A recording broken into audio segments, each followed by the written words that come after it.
دگل وان باران بارینین بهیس ین لسنور قضا آمیدی باری پیلکا بفربارین جی سنور قضا آمیدی وگرتیا و پلین گرماتی نزم بوینه. وقدان عمرو حولاتین دوره جی دیار کری که چندها سالا بو ایکم جاره دوی دمی دا بفر لوی دوره ابوی شوی ادبارید. بیمبخو بگرش میشه وحینی یعنی بفنه هاتی. و بینی که توجی گرد تو بسیاری نفتاق باشه پت تو باشه زبستانه دو. امونو که و بیستوی حیوانیسونه ابا امیدیجی سپناجی همیه گیتی. و سلمایه جی مثلا دور بوری جی دیزاروی کویتن ولی به هر ملک خودیه. و نسبت برانو جی هندی بیل من امنی میگشته 8 سال جی ولی بر حوصله سرک نهاتینه. اینکه مدیتی اولی یکم جوره بینم هنده بفرو بران تهاتین.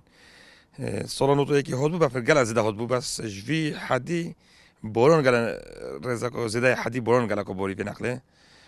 و هنگی مقاله بیشتر بشن فلان عادی و کانیک بو وقتی خدا. شنیه و اول جوره کانیک مرزانی کو بله بابو کانیک جوره کدی اویل حلوتی و یا کانیک زاینه و. و راستی تحصیل گل کل ایدی جوتی کردن. اکو بشن زراعتی جوتی کردن.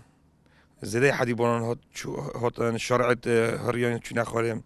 کانیک بری بیشتر 40-50 سال جوره کدی اویل حلوتی و.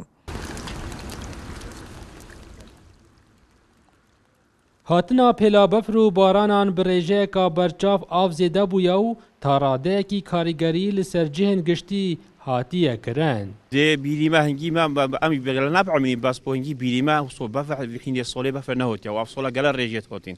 افصال ریجه گلک زیدن آوشی گلک جد بوج بین کنی يعني بیریمه هنده کنیت هین مثلا میشه نزاین افصالا يعني کن نینه نزاین. وافرج وافصلوتي قال زلاجت كي مثلا قال شرعت قل بوندين مثلا قالك خوني بنشوين